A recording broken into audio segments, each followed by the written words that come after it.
इस कार्यक्रम का आनंद और इसकी गरिमा और गौरव वाकई हम सब के लिए माँ अहिल्या की नगरी, देश की सबसे स्वच्छ नगरी, स्वाद की नगरी भी। जो पहली बार आए तो 56 दुकान जरूर जाना, सब प्रकार के आनंद के साथ और सुशासन की भी प्रतीक हमारी देवी अहिल्या माता की नगरी।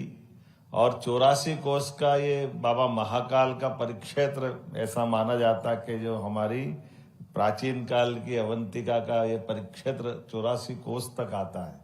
तो कालों के काल महाकाल, जिनकी असीम कृपा हमारे सबके बीच में है।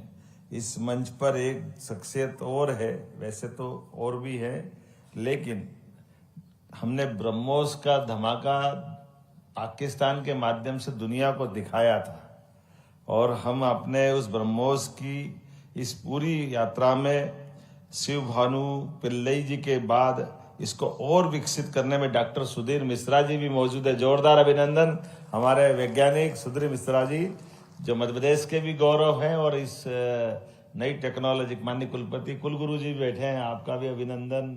हमारे राजीव दीक्षित जी भी हैं जो अटल सुशासन संस्थान के वाइस प्रेसिडेंट हैं। मैं यद्यपि कितने प्रकार से इसको कैसे कैसे ढंग से हमने इस पूरा कार्यक्रम का संयोजन किया, जैसे बगीचे के अंदर विविध प्रकार के अलग अलग वनस्पतियों के उनकी अपनी महत्ता होती है और जो सब मिलकर गुलदस्ता बनता फूलों का, ऐसा संयोजन आपने किया है। देश के स्वनाम धन्य एक से बढ़कर एक इस लाइन के अलग अलग प्रकार के टेक्नोलॉजी के लीडर्स, उद्योगपति, इन्वेस्टर्स, स्टूडेंट और भविष्य की संभावनाओं के साथ आज के इस दौर में हमारी सेना के साथ जुड़कर मध्य प्रदेश का मान बढ़ रहा है। जोरदार अभिनंदन करें इस नाते से। देश के इतने सारे राज्यों में से मध्य प्रदेश सौभाग्यशाली है जिसने अपनी ये टेक्नोलॉजी के आधार पर सेना के साथ एमओयू किया है। मैं बाबा महाकाल के साथ उनके पुत्र खजराना में विराजे गणेश जी को भी स्मरण कर रहा हूँ, जिनके कारण से अपने मंगल मूर्ति की कृपा से कॉन्क्लेव सफल हो रहा है और कितनी तेजी गति से चल रहा है। अभी हमारा इसी साल 2025 का 01 से लेकर 02 तक इतनी तेज गति से बढ़ा है। ये एक आयोजन नहीं है, वास्तव में मध्य प्रदेश के डिजिटल भविष्य का ये घोषणा पत्र है। मैं बधाई देना चाहूंगा इस नाते से भी। ये कॉन्क्लेव विकसित भारत 2047 के लिए मध्य प्रदेश को तैयार करेगा और भविष्य के टेक्नोलॉजी और एआई ड्रिवेन ही होगा। मेरी अपनी ओर से शुभकामना। इस मध्य प्रदेश की आर्थिक राजधानी में, मध्य प्रदेश में पूरा संभावना का प्रदेश है, लेकिन महालक्ष्मी जहाँ विराजे वो तो इंदौर ही हो सकता है। जोरदार अभिनंदन इस नाते से भी करें, जहां पर ब्रेन भी है, ड्रेन भी है और अपनी सभी प्रकार की संभावना भी है। मैं मान के चलता हूँ जिस प्रकार से यहाँ स्मार्टनेस और स्टार्टअप के लिए यह इंदौर की अपनी पहचान बनी है। अब हमारा वो सुपर कॉरिडोर, वो तो ऐसा लग रहा है कि बेंगलोर और सीधे अमेरिका के उस कौन सी वैली बोलते हैं, ऐसे लग रहा सिलिकॉन वैली की काफी है। लेकिन समय कैसा तेज गति से बदल रहा है, इसका भी एहसास हो रहा है। हमारे सामान्य विश्वविद्यालय भी अब अपने खुद के मार्ग प्रशस्त करते हुए इस वर्तमान के दौर में डिजिटल युग में अलग ढंग से जुड़ रहे हैं। जोरदार अभिनंदन देवी अहिल्या यूनिवर्सिटी के लिए भी। जब हमने अपनी पॉलिसियों के माध्यम से दरवाजे खोले तो हमारे महाविद्यालय, हमारी यूनिवर्सिटियां हर प्रकार से, हर तरफ से आगे बढ़ने के अवसर खोजने के लिए, तो गायकवाड़ जी ने भी अपनी बात सुनाई। उनके अपने जीवन के संघर्ष में जो बीवीजी ग्रुप के माध्यम से उन्होंने अपना संकल्प बताया, तो मैं उनका भी समाधान और उनके उस हौसले की हौसला अफजाई भी करता हूं। और जैसे हम सब जानते हैं कि आने वाले समय में भारत की आईटी सिटी इंदौर भी अब साइबराबाद और बेंगलुरु की तरह आगे बढ़ने के लिए पंख फैला के आगे बढ़ रही है। जोरदार अभिनंदन करें इस नाते से। और एक केवल इंदौर नहीं, जब हम इस तरफ देख रहे हैं तो जबलपुर ने भी उसी दिशा में कदम बढ़ाया। उज्जैन, जबलपुर, ग्वालियर, भोपाल, एक के बाद एक सारे नगर इस तरह से आगे बढ़ते हुए हमारे लिए नया अवसर भी ला रहे हैं और ये जो टेक्नोलॉजी के क्षेत्र में भारत ने जो यशस्वी प्रधानमंत्री के नेतृत्व में अपने कदम बढ़ाए, जोरदार अभिनंदन माननीय प्रधानमंत्री जी के माध्यम से। पूरी दुनिया भौचक की रह गई जब ऑपरेशन सिंदूर के लिए नई टेक्नोलॉजी के माध्यम से हम भी थोड़े, अपन भी सब उसी में से हैं। जब भारत पाकिस्तान से युद्ध का मामला है तो सबसे पहले बॉर्डर पे ध्यान जाता है। लोग अपने जो बॉर्डर पे बैठे हुए सारे लोग अपने दरवाजे खिड़की सहित ब्लैकआउट और पता नहीं क्या क्या तैयारी करके बैठे। युद्ध पूरा खत्म हो गया, उनको पता ही नहीं चला युद्ध भी हो गया क्या। हमने घर में जाके मार के आ गए। जोरदार अभिनंदन करो। ये सामने वाले दुश्मन की पलक झपकी नहीं, उसके पहले हमारा काम तमाम हो गया। ये और ऐसे डर बैठा सच में। वो जब हमको लगा कि सुबह सुबह पाकिस्तान के लोग किसी और बड़े कारण से बैठे तो लोग समझे कि ये खाली ऐसा लग रहा है, लेकिन उनको मार इतनी बुरी पड़ी थी कि उनका इसके अलावा कोई रास्ता बचा ना था। उनके और उनके आका सब आ गए मैदान में, यहां से लेके वहां तक। हमारी सेना के लिए जोरदार ताली बजाओ। क्या हिसाब चूकता करा है। हमको तो बहुत दिन तक तो वो ऐसा लग रहा था जोधपुर के ड्रोन से काम चला रहा है, इनके पास कुछ है ही नहीं। लेकिन उनके ड्रोन भी मार के गिराए और ड्रोन से ज्यादा उनके अपने परमाणु रिएक्टर तक की जो मार की, ये है यशस्वी प्रधानमंत्री की 1 2 3। एक बार मारा थल सेना के माध्यम से, घर में घुस के मारा।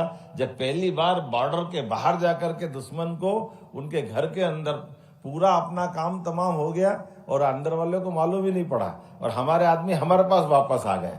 वो धमाके की आवाज से बहुत दिन तक तो कुछ भी बोलते रहे, लेकिन दूसरी बार हवा में जाके मारा और हवा में जाकर मारने के बाद भी अभिनंदन की मूछ और उसका तरीका देख के क्या आनंद आता था। जोरदार ताली बजाओ। हमारा आदमी जाकर के ये जो कमाल करता है। और अब की बार तो टेक्नोलॉजी के बलबूते पर भारत ने जो ब्रह्मोस का इस्तेमाल किया, जिसके लिए मैंने हमारे मिश्रा जी को भी याद किया।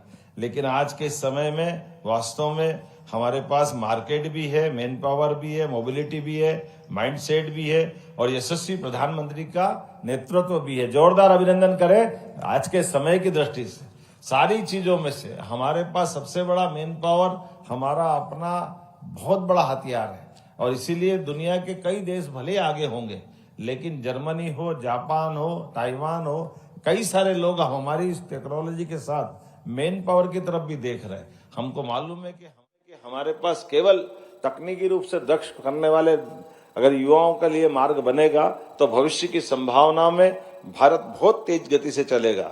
Digital India, startup India, make in India, इन अभियानों से तो वास्तव में डिजिटल और स्वदेशी दोनों आंदोलनों को बल मिल रहा है। मैं माननीय प्रधानमंत्री के माध्यम से 15 अगस्त को प्रधानमंत्री जी ने जो लाल किले पे घोषणा की, ये साल बड़े बदलावों का है, बड़े रिफॉर्म्स का है। इसीलिए क्रांतिकारी दृष्टि से हमको आगे बढ़ना चाहिए। मुझे इस बात की प्रसन्नता है कि इस सरकार के माध्यम से, हमारी सरकार के माध्यम से साइंस टेक्नोलॉजी ने सब तरह से कदम बढ़ाया। जोरदार अभिनंदन करें हमारे अधिकारियों के लिए। बदलते दौर में मध्य प्रदेश टेक 1 से 2 की यात्रा में जिस तेज गति से हम बढ़े, हमने तो अभी अप्रैल में ये टेक 1 का बीज बोया था, लेकिन आज ही फल लग रहा है। ये कितनी तेज गति से बढ़ रहा है कि हमारे जिनके हाथों से हमने अपने भूमि पूजन किए थे, जिन हाथों से, और उन्होंने अपने न केवल संस्थान का प्रारंभ किया है बल्कि आगे बढ़ने का संकल्प भी बताया है। मैं जब आज आपकी तरफ से देख रहा हूं तो आज ये हमारे अपने 2025 फरवरी में जब ग्लोबल इन्वेस्टर समिट माननीय प्रधानमंत्री की उपस्थिति में हुई थी, तब हमने अपने टेक ग्रोथ कॉन्क्लेव में 99 निवेश प्रस्ताव प्राप्त किए थे, जिसके माध्यम से 34,000 करोड़ के निवेश के अभिप्राय, 2 लाख लोगों के रोजगार की हमने बात उस समय कही थी। बीते 8 महीने में हमारी सरकार ने हर नीति को नतीजे में बदला है और आज 6,000 करोड़ का निवेश और 50,000 लोग रोजगार पा चुके जमीन के ऊपर। जोरदार अभिनंदन करें। ये बदलते दौर का मध्य प्रदेश और अब तक 27 प्रोजेक्ट जमीन पे उतरे हैं, 8 प्रोजेक्ट साइट विजिट के स्तर पर हैं। टेक ग्रोथ 2 में हमने आज पूरा, अभी मैं प्रेस में बताऊंगा, लेकिन थोड़ी थोड़ी आपको जानकारी दे सकता हूं कि जितने प्रकार से हमने ये अपनी छलांग लगाने का संकल्प लिया है। आज 22 नई तकनीक और औद्योगिक इकाइयों का उद्घाटन हुआ।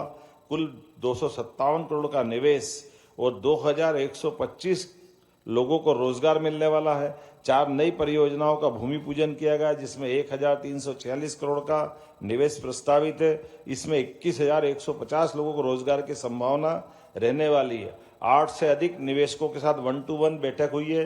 कई सारे स्वनाम धन्य में नाम लूंगा तो बाकी के साथ अन्याय हो जाएगा। बड़ी संख्या में यह सारे लोग हैं।